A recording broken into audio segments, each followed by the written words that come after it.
If you've ever been feeling feverish, achy, or dealing with a lingering cough, you aren't alone. Medical providers say flu cases are surging in and around Fresno, and urgent care centers are seeing a steady flow of patients every day.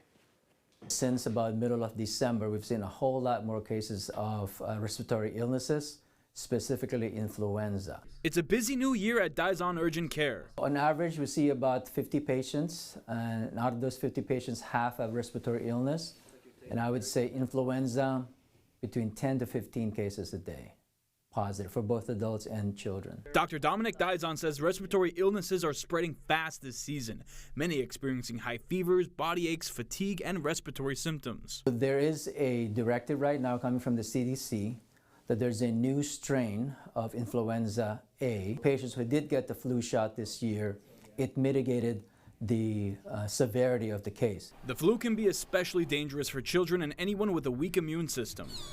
In our pediatric urgent care, about 2 out of 3, about 67% of the cases are influenza. And they come in, I have to say, they come in sicker than what they did a year ago. He recommends staying home if you're sick, washing hands frequently, and wearing a mask if symptoms start to appear. If you have a cough, if you have respiratory symptoms, try your best not to be around large gatherings. Medical providers warning that flu symptoms can sometimes be confused with colds or COVID, so testing can help ensure the right treatment. It's just the beginning of our season, so it might actually get worse before it gets better.